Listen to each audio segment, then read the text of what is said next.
Welcome to Fractional Futures, the essential podcast for CEOs, investors, and senior marketing executives looking to unlock the power of fractional marketing leadership. I'm Paul Mills, your guide on this journey, where me and my special guests uncover how this innovative leadership model is reshaping the business landscape. Whether you're a business leader looking to build a competitive advantage, an investor seeking to enhance the value of your portfolio, or a senior marketing executive considering a fractional career, this podcast is for you. We'll share expert insights, provide actionable strategies, and explore real-world success stories to help you leverage fractional marketing leadership for maximum impact. Tune into Fractional Futures and discover how to revolutionize your business and career. Hello, and welcome to Season 2 of Fractional Futures, where in each episode, I'm chatting to a fractional leader somewhere across the globe to get their perspectives on how the fractional leadership model is being embraced by the business landscape.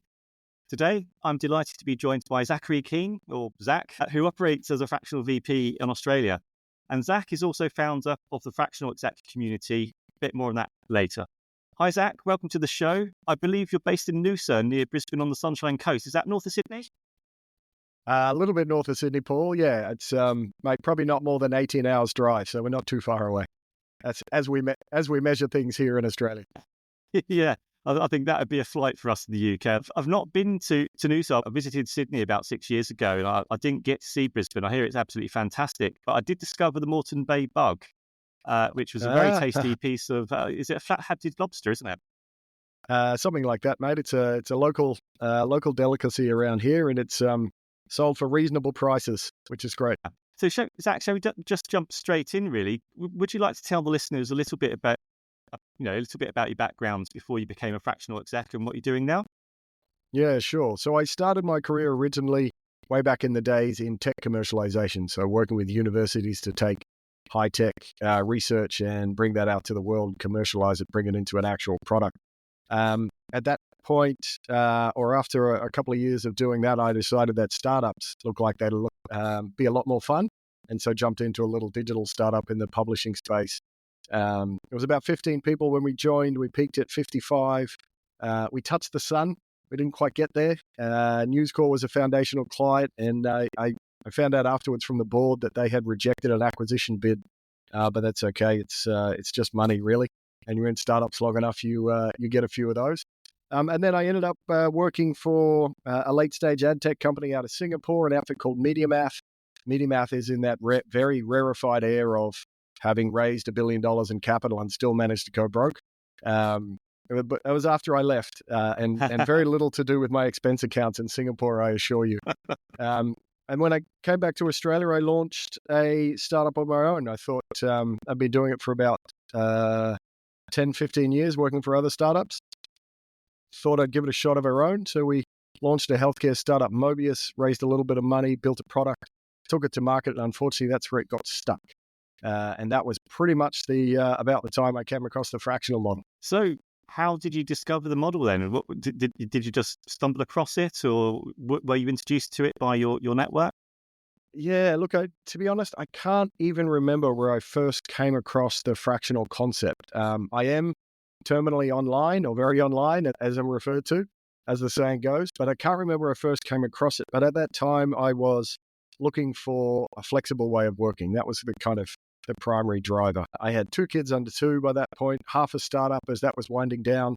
I was living in Noosa, which is a surfside town. So wasn't looking at going back to jumping back into the 80-hour-a-week tech job, and was looking for something a little bit more flexible.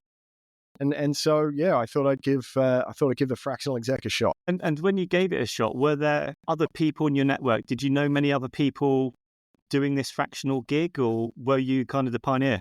I was a pioneer, but only in the sense that I hadn't connected with anyone yet. Obviously, it'd been around for a lot longer than just what I've been doing for, say, the last 2.5 years.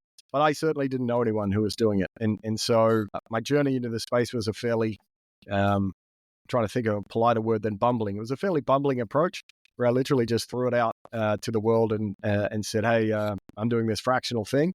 And I got a couple of clients, which is obviously great validation.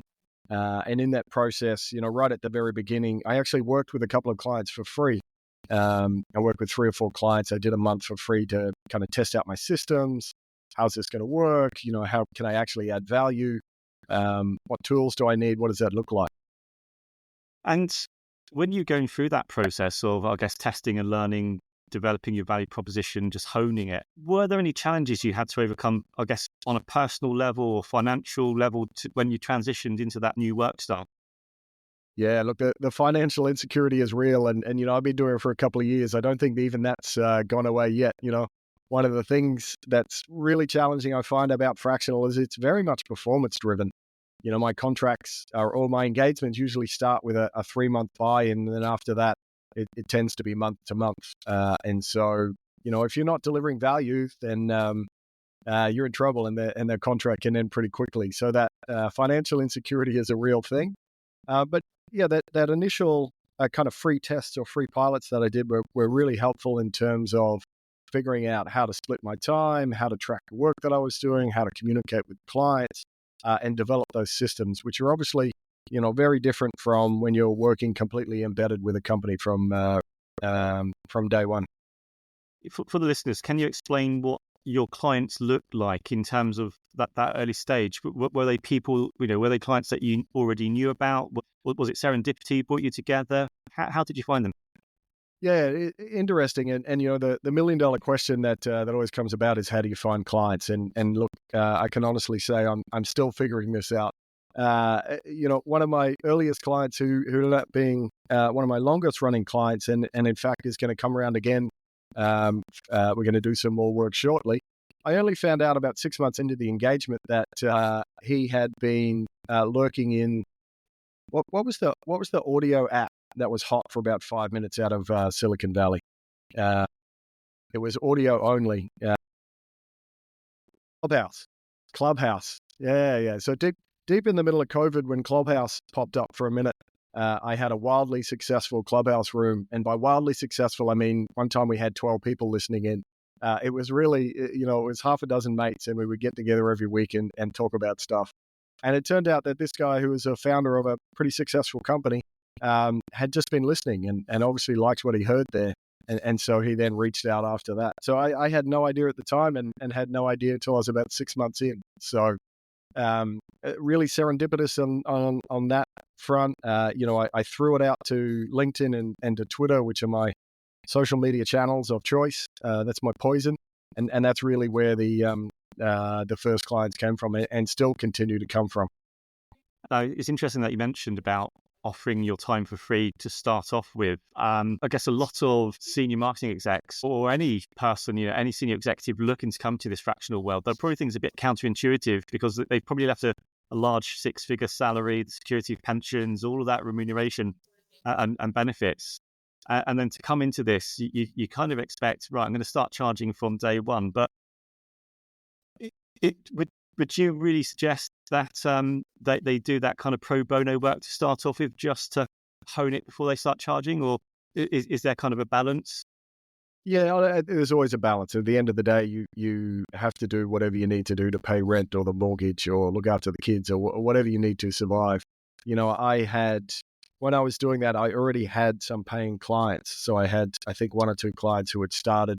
And so I was practicing in real time with those others as well.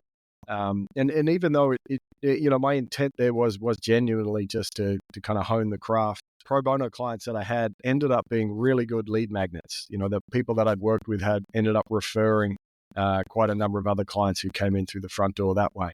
And having been in the space now for a while, referrals, your number one source of leads is your network, and making sure you connect with those. The second is referrals, either from your clients or from other kind of fractionals in the space. So it's a really important way to kind of kick those off.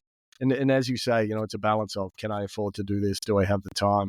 Am I busy driving Uber on the weekends to make it all go around? Everyone's got a different story.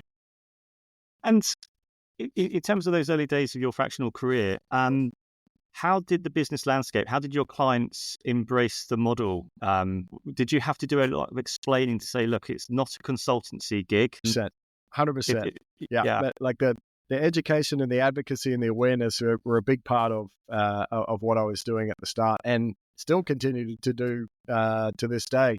We'll come back around to it in a minute. But when I started throwing it out to social media, as well as a couple of clients, which is great validation. I also had a whole bunch of people reach out and they're like, hey, what's this fractional thing? And how does it work? And how do you find clients? And how do you know what to work on? And that was really the genesis for the Fractional Exec Community. That's how that started, because I didn't know the answers. I was just kind of bumbling along and figuring it out as I went along. So figured that it might be a good way to help answer some of those questions at scale. And so that was how we started, really, to kind of solve those operational questions. But yeah, 100%. Every conversation that I've had has started with a variant of, so what is this fractional thing? What is this fractional model, and how does that work? So, I've tried to create some content on the site and on LinkedIn that kind of explain that, and I've written for some other organizations as well. Anything I can do to help get the word out and get the model out. I think, in Australia, it's gaining a little bit of traction. We're still very early days compared to more mature markets like the US. UK's, as always, are probably somewhere in the middle, is my guess from way over here. But there's still, we're still super early days and still a long way to go on that front. And when you're educating the business landscape on the model and the benefits of the model, what is the biggest misconception by business leaders that you engage with about the fractional leadership model? Yeah, totally. And I think every conversation I've had has started with that, what is a fractional and particularly how is it different from the consulting model? And the way that I view it, one of the key differences, at least for the work that I do, is I do 50% strategic and 50% operational. When I first kind of started doing independent work, even before it became fractional, I did a little bit of consulting, and it just didn't feel like a good fit, both for me and or for my clients. And now the space that I work in tends to be early stage, either tech companies or high growth companies. And so, there's not, consultants just aren't a good fit for that. They move too fast. You can't deliver something and then just hand over a 150-page PowerPoint deck and wish them well. God bless McKinsey and they make more money than I ever will. That's their superpower. But, it's just not a good fit for early stage companies. And so, my first instinct is to get in and build things. I hear about a problem. My first instinct is, great, let me write 100 slides on this. It's okay. Let's build a solution. And so, being hands-on, being inside the tent, I think is one of the key differences with consulting. And it's something that seems to resonate with clients as well. Once they realize that you're in there and you're a part of the leadership team, you're in the meetings, you've got an email address, you're in the systems building things, you're in HubSpot, whatever it is, then that seems to trigger a bit more of an understanding. And I think that piece around integrating yourself as a fractional CMO or a fractional VP of Sales or fractional whatever, fractional leader in the business, that integration piece is really, really important. How do you go about integrating yourself in your clients? Because unlike a consultant, which is very much they go, they deliver, they go again. How do you integrate with your clients? Yeah, it's a good question, and it's really important because you have to get up to speed really, really quickly and start adding value kind of right away. And I think one of the big lessons for me over the last couple of years, both from my own hard-won experience, but also talking to people who've been in it for a lot longer, is to run to be very disciplined about running a very sharp workshop or diagnosis up front, so that you understand exactly what the plan is for let's say, at least for the next 3 months, and both agree what you're working on, have that documented, and then have, excellent communication on the way to say, this is what we're working on. And that kind of goes a long way to getting you embedded and getting you working on the things that are going to move the needle, things that make a difference. And that generally gets you to where the action is within the company. And for you personally, Zach, how many clients do you have at the moment? How many days a month do you typically work with? And it varies. Look, my average, I try not to take more than 3.5 days of booked client time per week, because I find that the context switching is just too much. And that may change a little bit. I've got a client at the moment that's 2 days a week, which is great. So you can, wallow in it a little bit more. It gives you the luxury of a bit more time. And then it just depends. I may have some other smaller bits and pieces floating around as well. Most of the fractionals that I know tend to do a variety of work. I think at the start I certainly was, no, I'm only going to do the, retainer-based monthly retainer, gets you a day a week, that kind of thing. But as you kind of go forward, both as I think a land and expand strategy for proving your value to the client, whether it's a short workshop, 3 or 4 days, something defined like that, or a little bit of advisory work and then expanding from there, or really just rounding out the work that you're doing. I think most people that I know who've been around for a while tend to have a variety of different shaped projects within the kind of fractional space. That's interesting. I guess for listeners or viewers watching this, for those who are kind of thinking about the transition from a corporate, full-time corporate role, they're thinking about moving into this fractional work style, this portfolio career. They'll probably be thinking about, how do I divvy up my time? How do I charge my time? Do I go retainer? Do I charge by the day? Do I charge by the hour? How did you land on what you do? Yeah, the majority of my work is by retainer, and I wish I could tell you that was a result of some really sophisticated market analysis. But ultimately, it was, as I mentioned, I did some consulting work to start with, and I'm just not a good fit for that. I had scope creep, clients I'm paying till the end, I wildly under budgeted, and I come from a SaaS background, and I went, well, why don't you just pay me the same amount every month, and that way I know how many clients I need, and we'll figure out what to work on, because you're a startup, and that's going to change, week to week, let alone month to month. And it turns out that retainer model is, the predominant model within fractional. What to charge? I literally just put a finger in the air, and I started with $5,000 a month and sold out at that. And so I moved it up to 6, and then I moved it up to 7, and then I started to get a little bit of pushback. So there was a little bit of test and learn there. There are more sophisticated models around there, but ultimately it's, what the client will pay. I know a lot of people in the community have got more sophisticated models with rush hours and rush time and additional, but I tend to play it pretty fast and loose on that front.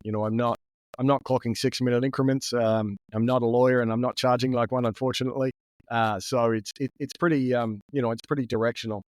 There's going to be weeks where I do more than the kind of 1 or 2 days a week, and sometimes that may be a shade under, but it all balances out. How do you manage that discussion with the client and manage their expectations? Are they getting enough value from you, or are they getting too little value from you? How do you sort of manage that balance? Yeah, look, that's really bang on, and I think it comes back to the expectation management we touched on before around, this is what we're going to work on. Generally, when you're bringing a fractional on, you're looking to have them do something that's pretty high powered. It's not just come in and run a meeting or come in and be in an extra seat at the table. It's really, we want you to deliver something that has real value. And so it's less, I think it's really less about, are you doing your 8 hours per week or whatever that is, 32 hours a month? It's, are you delivering on this project that you agreed that we would deliver on? And are you making tangible steps towards that? I've never had anyone say you're not spending enough time on the business. I've had the conversation where people thought I'm not performing in terms of delivering value, for sure, but that's never been a time-based conversation. Is there a minimum size company where the model works really well? Or, would a startup with just a handful of people on board, would a fractional leader be suitable for a company like that? Or does the company have to be a minimum level of turnover before the model really comes into its own? I think it really depends on the function that the fractional is working on, as well as the type of work that you're bringing them in to do. So, for example, I work in kind of sales and go-to-market, and my core client has ended up to be, and again, this has been a process of trial and error. They've got some sales success, they've got some runs on the board, they may have an early team, but they haven't hired a sales leader, and so they're looking for someone to help boost out that, build a scalable, repeatable sales engine that can drive them to that next point. And that is partly because I work with early stage companies, and there's a really accessible, I think, value prop for companies early in the journey who are, I don't have the requirement or the money to fund a full-time or whatever that fractional exec is. Like, getting somebody in early is a real jumpstart on kind of getting to that next point. You're really providing time to the founders or the CEOs, because they'll figure it out. That's what founders do. But getting somebody in who has been there, done that, and got the scar tissue to prove it is just such a massive value unlock that I think it makes sense. Now, if you're talking about somebody like a CIO, somebody who works predominantly with larger stage companies, that's a very different very different use case, and they probably only work with enterprise scale companies. Fantastic. And in terms of, if you're giving advice to a CEO who's considering introducing a fractional leader into their business, what advice would you give them? If this is a new concept, they've probably read about it or seen something on LinkedIn, I think that sounds like a good option for our business. What advice would you give that CEO? Yeah, I think there's a couple of things here to look at. One of the things that I've noticed both with my clients and having talked to a couple of hundred people in this space is there's a lot more emphasis on the cultural or the person-to-person fit when hiring the fractional. And my working theory for that is, to be a fractional exec, you have to have 15 or 20 years experience. And so it's a given that you can do the job. You can do it. They're hiring you because you've done it before. And so that's almost like, that's hygiene, that's table stakes. And so then the question becomes, will I enjoy working with this person? Is this going to be a fun ride? And then the second one is one that we've touched on a couple of times there about really being explicit and working together to figure out what it is that they're going to be working on, what they're going to deliver, what that looks like, what are the time frames, and having ideally a weekly catch up, at most fortnightly, where it's 30 minutes of this is what I worked on last week, this is what I'm working on this week, and any blockers or anything you need from the company there. I've learned the hard way that if you let that slip, then expectations start to drift, and that's a valley of despair. I guess for marketing professionals listening to this, or sales professionals, anyone looking to come into this fractional career, is there a minimum age where, if you're under, let's say 30, so you might have finished, you might have gone and done a degree somewhere, you've probably got 5 or 6 years under your belt in a discipline. And those people might think, actually, this fractional gig sounds like my kind of thing. But would you be suspicious if someone who was in their late 20s, early 30s came to market, positioned themselves as a fractional CMO or fractional salesperson? Would you be suspicious, or would you give them the sort of a chance? Look, at the end of the day, whatever the market is happy to pay for, the market is happy to pay for, and there's no licensing requirements. I know that some people feel like they should be, but look, I would just have a look. I don't think there's any sort of specific age requirements. It's really about the work that you've done prior to launching as a fractional. And even within that, I've certainly done work now that has stretched me in the last couple of years, and I'm 100% a better operator now because of the variety of work and the type of work that I've done. So it doesn't mean you have to have completed it all prior to becoming a fractional, but ideally you're looking for, the underlying value prop of a fractional is somebody who's been there, done that, and can do it quickly or more effectively for you. And then it just really comes down to, are they, is it an exec? Is it somebody who's perhaps at a manager or a director level? And what does that look like? So, in terms of the leadership, the fractional leadership model, is it here to stay, in your opinion? Where is it going to be in 5 years' time? Yeah, look, I think it is. It's really having a moment. And I saw the other day that there are now 120,000 people on LinkedIn calling themselves a fractional, which is up 118,000 since I started looking about 2.5 years ago. So it's definitely having a moment. And look, I think that, the gig economy for the C-suite, it just offers so much value. It may change in terms of how we find jobs. Nobody's cracked the demand side yet, and God willing, somebody will, because we're all waiting for it to happen. And what that looks like and how you get paid and what the model is may change, but that fundamental underlying value prop of getting somebody in who's been there and done that, and applying a senior resource in a much more targeted, flexible way, I don't think that's going anywhere. And for a senior executive thinking about coming into this portfolio work style, if you were to go back and repeat your last few years, what advice would you give to anyone considering coming into this work style? Yeah, I think, and I've had a lot of conversations about, how do we get people up to speed as quickly as possible? And my hope is that, through the Fractional Exec Community and other similar groups around the world like that, we can provide the tools and the training and really get people up to speed a lot quicker than my journey. I think learn from the other people who are out there. It's pretty easy to track down those resources now. Figure out what your niche is. Figure out what your value prop is for that niche. Get really, really so narrow that it feels really wildly uncomfortable, that it's way too small. Because what I found to be a truism is, even though you start super narrow, eventually it will widen. Your engagement will widen as broad as you allow it to be.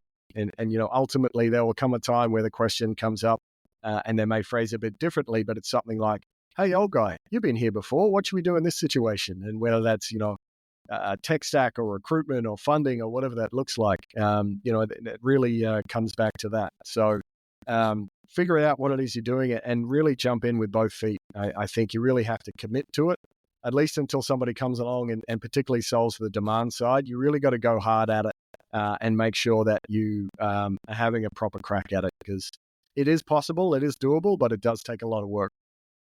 I can totally concur. My own personal experience, it is a bloody hard slog. It's not easy. And I think particularly marketers need to come into this with their eyes wide open, because even though you've been a marketer for 20, 30 years, you know marketing, it's your discipline, it's your skill set.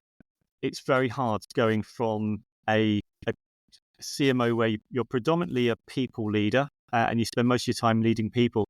When you come out of that corporate environment into this portfolio work style, you're starting from scratch. You've got to build your personal brand, you've got to build your value proposition. And whilst you may have the toolkit to build websites, do social media, do business development, you are at an advantage.